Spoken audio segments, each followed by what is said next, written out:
nọ cả nhà rồng ta nó quý trộm lòng thiết trồng sai trồng hút thêm mót chùa sa đầu rồng xuyên đầu nhất tao sẽ cho nhung nô nọ là cô chẳng tóm ba tao lấy isha mua luôn bè hải tiền nho tao chỉ một đa mà cô ấy ra chợ thiết trồng sai thiết sẽ thiết rồng lòng cần có này trộm lòng sa đầu giờ đây nó cũng thoát cho chờ này chỗ này qua chỉ qua phong qua dư ý trộm lòng thiết trồng sai mót chùa sa đầu bây giờ chúng mình xuyên để làm đâu cũng có lòng nhớ lại ra nọ thia ấy sẽ cũng ra nọ thả tao chợ thiết trồng sai thiết sẽ thiết rồng lòng một lít từ này trộm lòng sa đầu mà chủ nhà đi lúc chạy thầu, ôi tên này tên gì là cũng trở là một thợ tới lấy lúc giò, mà nhà đi lúc giò nó tên này tên gì là mua tiền về hoặc tiền lúc giò phi cả, mà nhà lúc giò phi cả nó mà cô nhau sẽ bua trâu sa chỉ tên nhà làm được thế này trộm nông sa đầu,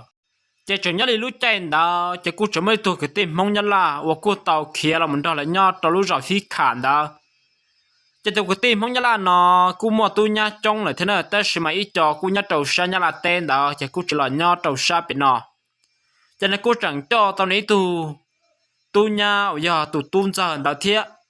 chỉ nhục hồi tao bao nhiêu tao truyền để chỉ là trực kia làm nhá trầu giòn đó sẽ thế nào cho nên thầu làm nhá trầu giòn đó chỉ là chỉ là mua cái sĩ trả sĩ chế tu nhá thế tu này bao cái chỉ là chỉ sĩ hậu đi lô chẳng có chỉ là sĩ trả sĩ chế chỉ là sĩ xin chú ta ra chỉ nhớ lại tu chỉ tao làm hai trái tu lăng gì hay tiệt gì用来捏贴我娘个用来个皮只摸只是好的我来呢แต่我要到到这也个我这了个路些老天走到ว่า到这了因为路个一样ai nó nhỏ nó lòng cái mua cái sĩ trả sĩ chế chỉ nhỏ tàu nè nhu xe chỉ nhỏ tàu chỉ cả xe lì anh nè ôn nè chỉ là nè giả lúc chỉ bù được của tu thiê chỉ nhất lúc sẽ thầu nó là tu nè chỉ ยัง bỏ tao hay tiền cơ ยัง chỉ sĩ hậu kia linh đà nhớ qua kề chỉ ยัง sĩ trả sĩ chê nè bỏ với nhau giả chỉ nè bỏ xả khí thế nè bỏ chê chữ diệt đâu nhá với khó gì thiê chỉ nhất lúc sẽ thầu nó chỉ ô chỉ là ยัง bỏ tiền tu ยัง nhu lúc sẽ ta kề chỉ nhất lúc sẽ thầu nó chỉ thế là tàu muôn cái phai chẳng có thi tàu nhon cái nhọc khó là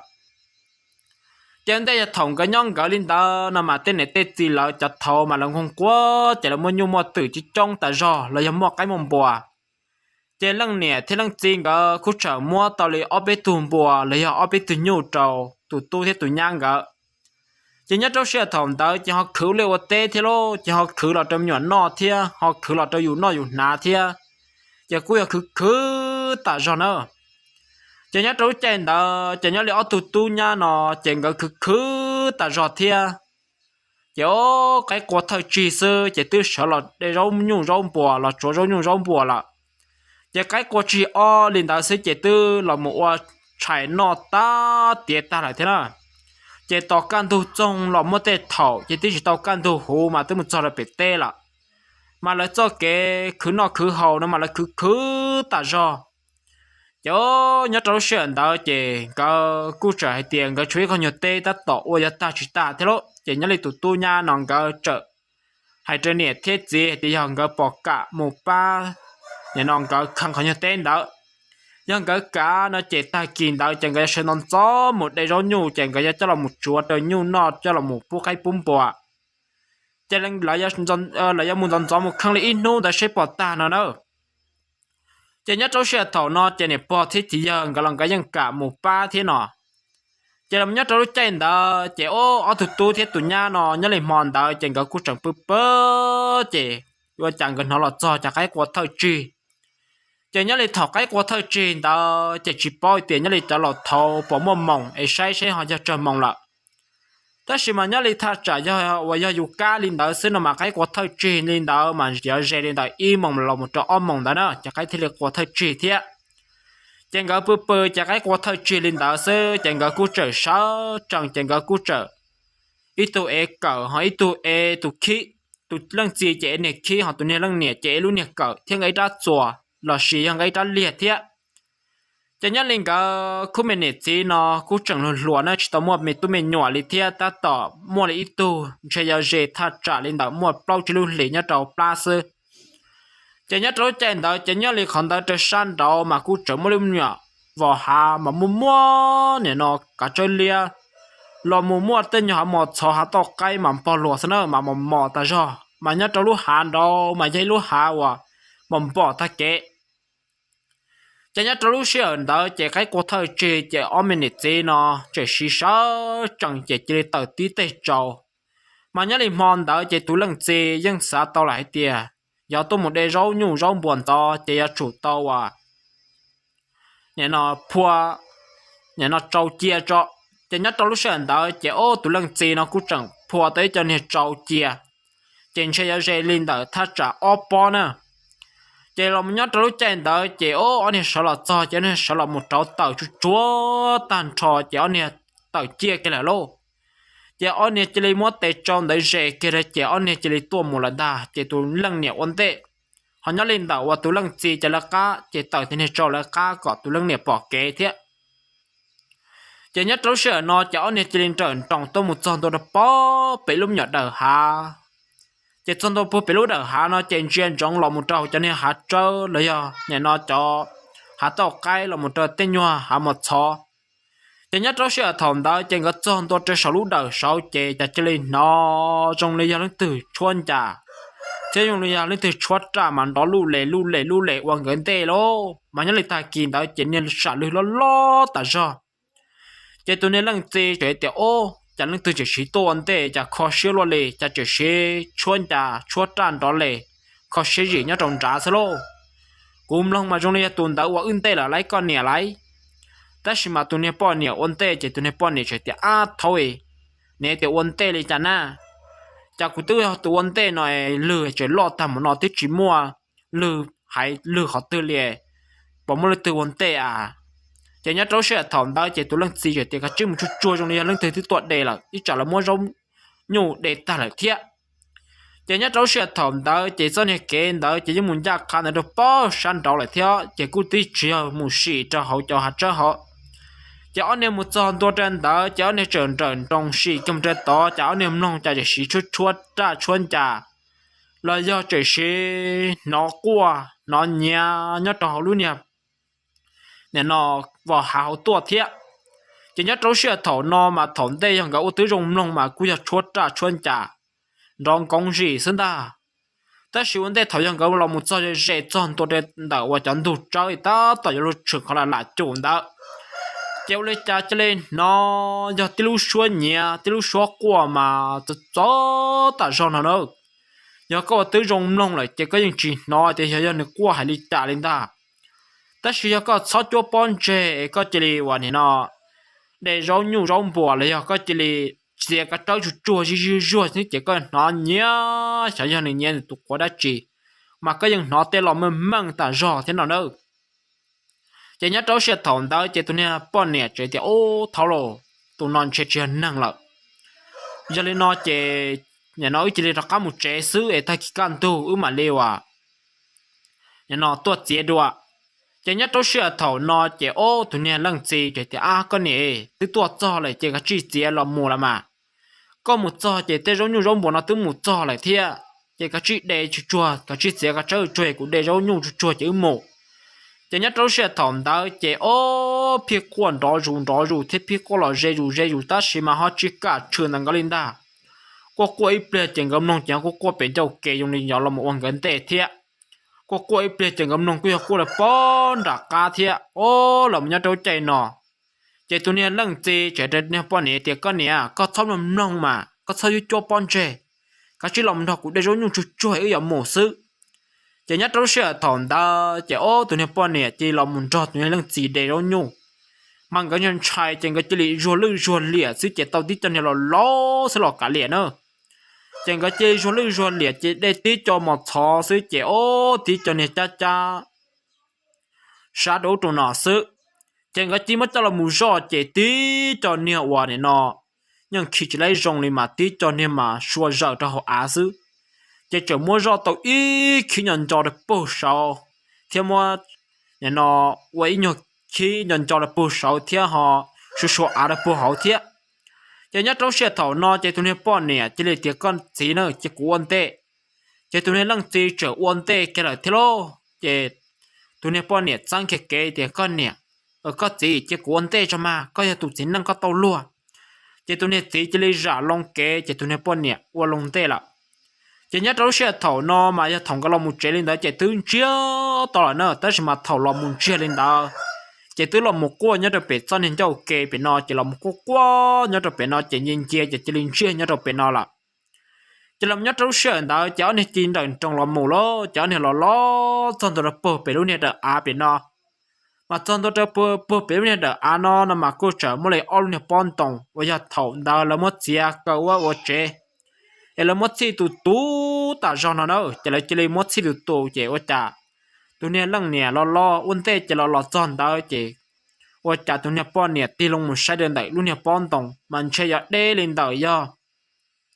bao chí đa để thu kế xong rồi tất mà nhiều đó nè là chủ nè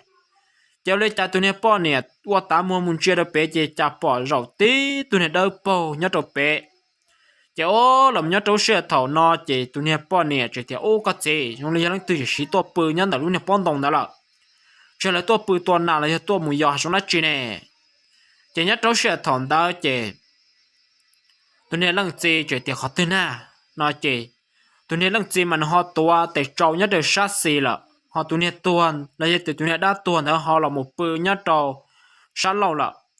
trên núi tới để trâu kỳ đó họ chỉ cung tì tụi này bỏ nè là chỉ tụi này đôi lần trong này cũng muốn tì rồi tụi này đã tuần lại tiếc chỉ thì tiếc có chỉ có cha có để trâu có xe rồi mà chỉ thì để cha để trâu xe rồi để sau chỉ tụi này đôi lần trong này chỉ là lọt kỳ kia đó họ là cho chẳng cần chia đâu bé chỉ sợ tí tu nia và đâu bao hoàn hạt chế này chỉ cho thế chế này trồng cho này mà thất to này tu nia bỏ nia thất thông này do tu nia cứ tin là nia bỏ nia là thế nào giờ đây cha sẽ luôn nhận chơi một là thông cầu thế lo chỉ nhất trong xe thầu nó chỉ tu nia bỏ nia xảy ra chỉ luôn nia họ chặt thông này thế chế này bông xuyên thả chế này trở bông kỹ thử xuyên nhất trong thắt chặt đấy thế chỉ tụi nhớ lên lúc xe thòng đó chỉ ở tụi này bỏ nè nó chỉ là dùng để giống chỉ một chút chuột tàu kế chỉ tụi này chỉ thì cái này cái chỉ một chút chuột cái chỉ ở tiêu dự một chút chuột sự mà nhớ lên thầu nhớ lên chỉ bỏ thì nhớ lên chỉ bỏอยู่เลยnó chỉ cái chỉ ở tiêu dự để cho cho bọn trẻ thì cho xã út xã nói mau nợ một sự chỉ cái chỉ muốn đờn trong một chút chuột chỉ nhớ trong xe thầu nó chỉ tụi này lần chỉ chút chuột lên nó tàn cho tụi này bỏ nè chỉ tụi này bỏ nè ở bên nhiều chỗ trên đã há rồi chỉ mà lấy họ cho cá một tàu kế trắng trong cháo này trên trong lọ tụi này tao bảo nợ xem nào chỉ làm nhất đó sẽ thầu do ở tu là một trong đó bỏ tờ chế nó chỉ tiêu để tụi này bỏ nè chân trái chỉ tụi này bỏ nè chỉ lấy chỉ trăng chỉ lấy mỗi ít trò chỉ trăng họ chỉ lấy dùng để chỉ chuột tao luộc cái này là chỉ lo cho chỉ tụi này bỏ nè lo chủ động bỏ lo chỉ lo chúa chỉ mua giò đi là lo uất chạy uất mò là uất tàu mua giò là chỉ nhớ lấy ta kiên ta chỉ tụi này lăng chỉ cứ chỉ mua tụi này đã tụi nó cho một lần đó cái thì ô lấy trả do một giờ ta một lần nọ thia họ mới tụi này thất thó lấy tụi này bỏ nè họ nhớ đầu to ta chỉ mà muốn chơi khá là họ chơi tụi này bỏ nè thia ấy cho nên đã chỉ lô ôi trả do một giờ ta bao lo lầu lên nọ nhục họ bỏ thất thó rồi nọ sự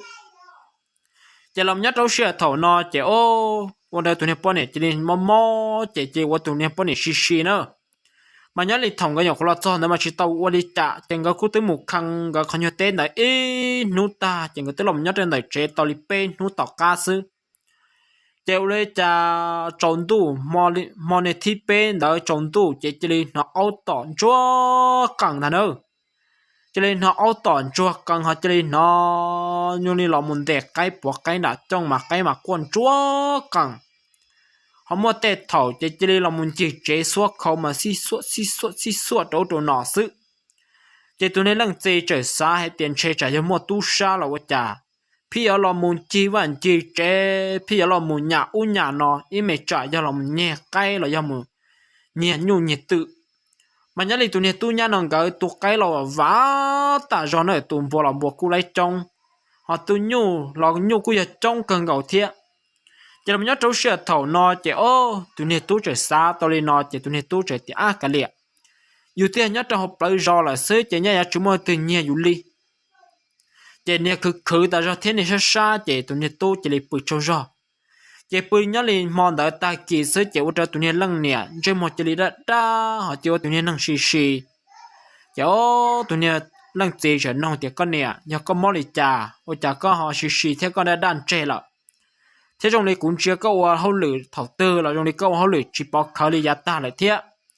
thế trong này có chỉ lì chỉ mua rồi lì lại hậu lì trà chỉ nhớ trong xe thầu nó chỉ ô tụi nè bọn nè nhưng chỉ bảo cá thả do biết khi lì trà đâu tụ lần gì nữa tất nhiên mà tụi nè bọn nè chỉ lì tiệt có gì trong này nước y ướp phải để rong buồn đâu ai cũng chỉ lì bỏ tụi nè tới ta là chỉ chỉ lì ở đâu cũng xí thế chỉ ở đâu cũng chỉ mua rồi lì lọ có cũng lú rồi ta rồi cháu lòng nhớ cháu xe thầu nó chỉ tụi nè lăng gì mà đi một khu năng khu dây tua khó chỉ tí tôi mua khó ta chỉ chờ khi lúa đi trả là tí tôi một khi lúa cho một ô li nó ta là trả phiên chỉ trong này lô chỉ in nô chỉ cho xí rồi in nô chỉ trên một chỗ đa rồi chỉ trong này giả đã chỉ in nô chỉ trên một pháo rồi trong này giả lại lọt tỏ rồi một lại sức chỉ nhớ cháu xe thầu nó màn che cho tụi nè lăng nhẹ nhưng nhà bông xe là ya tụi nhiệt đa làยัง là một long con tao này tụi chú thầu ya nếu bỏ thằng ở trên nếu bông in thử xe là gì ya và tao này chỉ là chạy trắng nhá tao bé là trên xe là chỉ một khu play là chỉ một khu bé trên xe khu chỉ lọ nữa cho là khu trên đặt chế sức cho nên nhá tao trên đó chỉ ô và tụi nhiệt bao này nó chỉ là xí chỉ tụi nhiệt bao này nó in nô xí rồi in nô trên một đa rồi chỉ quá để tôi một chỉ tới giờ tàu lên đảo Peru liền lên đảo đó chiều tụi nè bọn nè nó chỉ là đan chè chỉ là chở mua lại in nôn đã chỉ tụi nè bọn nè chỉ tiếc cái gì cũng sẽ xa đi chè nôn này có một đề rong bùa thì cũng sẽ xa chỉ rong nhung là cũng chẳng chua thia họ mới cho nên nhung trong một trò đây là cha thì có một đề rong bùa nôn nó cũng sẽ xa tại rồi cũng sai nôn chỉ tụi nè lăng chè là những chè tụi nè bọn nè những đã đan chè thế này những sự lên đảo chỉ tụi nè chè là cũng cả liệt thế cháu lấy cha tụi nè lăng nhà nó chỉ lấy một đây ông bùa chỉ một xe cắt trâu nhớ đâu lúc gặp buồn đâu lại thế nào chỉ nhớ đâu lúc xe thằng đó cháu tụi nè lăng chỉ là một để ông bùa thêm một xe tao ít chua cắt trâu ấy là to cháu lấy cha ấy là to chỉ là sai tụi nè bọn nè tỏ ra cháu tụi nè bọn nè tứ tua lên té lô chơi dân tứ tua lên thầu tư chỉ tụi nè bọn nè tứ thật xa rồi họ té tao tí sát tàu là do thầu ní xa tàu chẳng tôi muốn chờ tàu lại thế nào chỉ tôi nên tu mà lấy cha số lo qua chỉ mà lấy một khu nhà khu gì lô chỉ nhớ trâu chèn đó chỉ tên này tên gì là cũng chẳng muốn lấy một tên tàu lọ chỉ cho chân là cứ tiền nhớ trâu lúc ra giờ họ chỉ là chỉ tôi muốn suy ba tu giả chỉ tôi muốn nãy khẩn giờ chùa tàn trò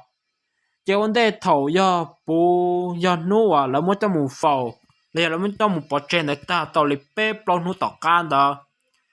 chỉ lấy chờ quay tụ ra mà chỉ lấy cho cá lò hết tụi này lần gì chỉ lò nho hậu ba hậu chế mà nhớ cháu sẽ thòng đó chỉ tụi này lần gì bự y lần xí nữa chỉ vấn đề thầu cho tụi này bọn này nó tua tan cho sơ nó mà nó cho một phẩu ta sơ mà nè thiết gì có tứ cho cá hay cho tụi này mê tu nhá tứ tua một lại chế có ý là có tàu lùa chỉ lần đó ư nhỏ ấy cho con đó nhỏ ấy con nhẹ tụi lòng câu là con xài vô bọn này thầu tư chỉ mà để cho cá mùi gió được có tất nhiên mà tụi này tu trở hay cho này thiết chính cái tiền nhỏ lịch cụ chế chủ nhân cho nhà ta do ấy chứ cũng là nhỏ cũng là nó ít nhân tu cho giờ cũng lò nó lò cũng mấy họ cho cá lòn đó nên nhỏ chỉ ô làm nhỏ cháu chơi nó chỉ tụi này tu nó trở hay nó chỉ chỉ cản liền này tu thiệt chỉ cha tụi này tu nhỏ liền đó chỉ trở qua ra chỉ phi lò hệ tụi này tu nó nữa phi lò nhỏ liền đó chỉ mua tên mò chỉ tụi này tu phi nó suốt khâu xí xua liền đó chỉ phi nó lọt khi luôn là khó trông mà nhớ lại cháu lọt thọ mà là luôn là khó trông đó mà là cú trở mỗi tụi này bà xe trở xã hội chỉ muốn trừ lùa trở hậu sự cháu lấy cha tụi này lần chỉ bự chỉ lên nó luôn là chỉ tệ lọt đâu là khó trông chỉ câu nó tan trò cháu thầu do nó lên đó tan trò sức cha chi nó đọc cái bông thì nó thế nào chỉ tụi này tu chạy xa tiền ba giờ lần từ phi lọt chỉ tẹt khi ở trong lò mua chi nè chỉ nông tứ dù sẽ tụi đã chỉ ó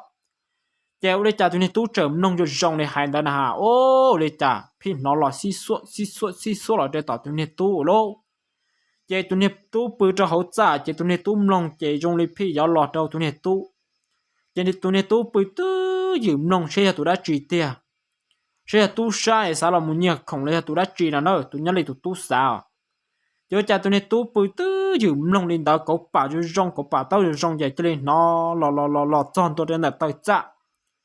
cho nên cha nó lò lên không suy suy nó chẳng chê lò trời sầu và trời tên đón chúa cẳng chỉ tu nó trở xa tao tiểu bự tư dù sẽ giờ lưng từ đó thì tu trở xa tao tư lý nó thế nào giờ lấy cha chi nói giờ kia bà cho chỉ lấy chế lông tí sát tệ lông lì mò họ tu bao chỉ lấy lo một thời gian này sắp pro lo một thời gian trong này tên nhập pla chỉ nhớ là tu nó trở xa tông trai tao chẳng thì tụi đã chỉ lô thì tu nó trở nông to kìa lông lì sát tệ nó mà plau sư chỉ tu nó chỉ linh thấy tí xua sở trăng chỉ ô chỉ nó khi con tông nhớ đầu cắt ra chỉ nhớ đâu sẽ thầu nó chỉ nó pi pong nó để san đầu là chỉ ô tu nó chuyển trái lô chỉ tu nó là bự nhớ liền mòn tới ê mò chỉ tu những trâu rò kia nữa tu chỉ những sản trong thế chỉ những trâu rò kia chỉ tu nó tứ bự tao mới ô bên mò tỏ ca chỉ phi là po là câu tây địa mà phi là mua là câu tây địa chọ nó phi là câu gì kia sư chỉ nhớ đâu sẽ nó chỉ ô tụi này tu nó mua lấy mò đó chỉ là cả lì trở thế này giờ cha phê nó tụi này tu học một khẩu chia ra khẩu chỉ tụi này tu trở phải nhớ tọt ra là giờ cha tụi này tu mình nhớ để tọt ra chỉ nhọc khóa trống tu tiếp bia thế này nhọc mình nhớ tọt ra nhọc khóa mồ cho khán giả giống một khán giả cho là một ná sự ô lấy cha chỉ nó cho nó ple nó cho họ ô cha chỉ nó tới ple nhớ đầu lúc họ chú tua thia ô cha tụi này tu được cái những chuyện trong này lúc này rằng và lại họ chú này đó cái chia lo rủ tua人渣tua cho chỉ đó cái nó bỏ một tay chúa lên đó cho nó ít tên nó ple nó sư chỉ đó cái ple nó chỉ tua rồi ra lại thế chỉ tụi này tu trở xa thì dân lưng từ này chỉ phi tôi chuột đây là cũng nhà họ chú cho tụi này tu trở tập là một sai là hắn nhất trong lúc sẽ thòng đó chỉ ta tỏ bây giờ lúc họ chú tỏ đó cái bí chém lại lọt trở giờ ô cha tụi này tu trẻ ti long là một sâu na hao thay giờ năng giờ tí tụi này đa tua mà nó muốn chia mà thất thông giờ nó bỏ nè đâu sai kia ít chơi làm trên chơi mua tệ tờ mà chơi giờ này tụi này bỏ nè đa chơi mua mà chơi tí lũ mẹ đặt thù họ chơi giờวันนี้เนาะนาที่จะขันจะยาเท่าตัวนี้ลังจีมอกคาโรนาโอ้ลำยัดเอาเสียเท่าเนาะจะตัวนี้ตู้จะลิงเช็คขาจะยงลีดอกกาตีลงลำมันเจนตู้มาทัดท่องในย่อเลยด้ายังจีต่อยังจีเวลิโลจะยัดลีลูเสียเท่าเนาะจะตัวนี้ตู้ชายจะตัวนี้ตู้เจอแต่ปลักกุตีเทโจยังใจมองก็ล้นเนาะก็ตัวจีตัวเนี้ยตัวจังจะตีพลังหมดโจchỉ nhớ đâu sẽ thầu nó chỉ bỏ tí tụt đu một dòng plon tại trên đọc họ trong lại thế ô chỉ quá liền nó chỉ tụi này tu chỉ hành chạy lô tụi này tu nhận chạy ta rồi chỉ tụi này tu chỉ cho cả một đoàn nhiệt thiết chỉ lấy nhau đùa lợ chẳng đây thầu một đoàn nhiệt thiết chỉ lấy nhau liền đó là nhau tê chân rề là do tê cứ tim nâng trả nhau rề đầu xuẩn đó là nhau rề bua đầu lu miểu trên đó cái trong tu rồi sẽ chỉ là cho ông dân tỏ trâu gì giờ tụi nó chỉ nhau là tụi này đa tụi này dân lọ nhau đầu vào hậu tre用嚟呢譬如落nhau và hậu lực hoặc là câu tài tiền mình đón cá tỏ sự chỉ cô trở nhau nhau chỉ chống lại in nôn đó nè mua lại in nôn đó chỉ mua lại tu kịch đi và giờ nhau trâu nhau dễ buôn này đó và giờ tụi tôi hết tụi nhau nó có lúc trẻ cháu lấy cha nhau lại mòn đó chỉ trồng tu nhớ lên nôn đó chỉ trồng tu chịu lấy cha ô tô to chỉ tí mệt bể rồi chịu lấy cha tụi này cứ tí nó nhưng bao rong này tiền tụi này tu nó tí chỉ nhau lúc đầu lúc trẻ hậu là tứ tạo muốn cho nè thiết sinh cái nhau lại thiếtแต่是มาจะจงตู้เจ้าจะเลยต่อแต่รอต่อที่ไม่เปลี่ยนจะเลยเชื่อละวันนี้จะเลยปอดต่อเนี่ยจะเขาเนี่ยนอตัวนี้ตู้นอลุเจตัวเขาตรงนี้จะเลยจะรอนนตัวละก็แต่เดียตรงนี้จะรอพอละก็แต่เดียตรงนี้จะรอว่าเราว่ามันนอเท่านั้นไรจะเนี่ยเลยตัวนี้คือตีเขานอจะซาต่อเต็มป้าจะตัวนี้ตู้นอตื้อเขียมูละตื้อมุนจอนี่ที่จะเลยย่อละแต่是มาวันนี้จะตรงนี้họ đọc các là họ là có thể địa theo họ đọc các là một cháu tận nhân chọc bà nhất là họ nè bây giờ tụi tung cả chỉ nhất trâu xe thầu nó chỉ chơi tụi này cứ tin nó chơi xa tỏi tiệt chơi chạy tụi này tụi nó nhớ to chỉ chuyển nhân cho tụi này xài chỉ thiên chơi một bữa chỉ sử đó to chỉ chơi đó cá lọ bữa nhất cho lúc trẻ nó xứ lọ chả chỉ nhất trâu xe thầu nó chỉ tụi này cứ tin nó chơi một sau sẽ phải do nó chỉ phi vào phá nó có thể đĩa chỉ phi là trâu lúc này họ chú là chỉ là lo ta ra chỉ lấy cha tụi này cứ tin nó chơi tôi một sau kia họ chơi nè ô chơi rồi tí bỏ tí chơi một tua tới giờ kéo lấy ta rồi tí tụi này chơi một phơi giờ chơi một đạt thù họ tí tụi chơi giờ tụi này nhá đàn nữa chỉ tụi này cứ tin nó nhưng chia chỉ tụi này cứ tin nó chơi tiêu tụi này họ mà chơi tụi này nhá đà sai ít chơi là một trò tin trồng thì tròn để mà chơi giờ tụi này nhá bây giờ thầu bị mất cứ cho một phẩu chỉ nhớ trâu xe thầu nó chỉ ô tụi này cái tin non chạy chỉ tụi này cái tin chỉ sủa cá tứ dự uốn chẹt tàu thâu cá đọc cá là một chỉ vấn đề thầu đọc cá là một cho lên đó chỉ là một thả hay để cái tin năng trả sẽ đó chỉ là ao yên tỏ thật chúa mò ta do chỉ là nhớ trâu đuôi dê do hậu chỉ nhớ là sủa rèn đó chỉ là dân bỏ ta thế là dân bao ta chỉ nhớ trâu đuôi rèn đó mà mua tụi này đan để phía lòng nhớ cho họ cho lại sẽ chỉ cố lo chỉ tụi này tu nó cũng trả tao một say là tao một anh năng say sẽ hiểu lịch trả chỉ là cứ thế là tao một anh năng lại là thế là tao một say ta chỉ là cũng trả tao hay tiền nhớ lịch tụi nha nó mà nên chỉ mua xe khó tiền chỉ là cũng lo một cho một bao này là sơ chỉ thấy trở lo nếu phía trở nhân cho tụi này tu chỉ nên phía trở nên mò làm nào tụi tu nhỏ chỉ nhớ trâu xưa tại xin nó là này cú trở là muốn chia tụi tu nhớ trâu lúc này trẻ hậu mà phi lòng muốn nhỏ hậu tỏ sẽ vào bỏ tụi này tu anh chơi anh xã anh chơi tụi này tu trở muốn liên một tết tàu lò nó chẳng phi lò tu là câu tài địa thiếu rau mà tỏ tụi này tu thế nào nữa chứ nhớ trâu xưa nó chỉ lên bao tàu lại tiền nhớ trâu lúc trẻ đó chỉ là mua đa lên đó chỉ nhớ li công trẻ là tiền nhớ sủa rẻ nhớ trâu lúc trẻ đó chỉ là tàu mua thua một nhớ trâu tỏ tê bể tê ta chỉ là chia ti lu nhóm phó số chia họ có trong giờ khi lụp bùa tàn chia nhớ trong đạo sư em nhớ lý do này nó chế cú chúng mới cho là một thả cho chế nó sơ em cú bảo thiết chia sẻ thì nhớ này cho này cho chế là một cho phong cho dư nên họ giờ tông trí thiết tàu chạy cho mấy cái nó cá nhau rồng họ cũng nhớ trâu sữa nó để sau đó nhớ rồng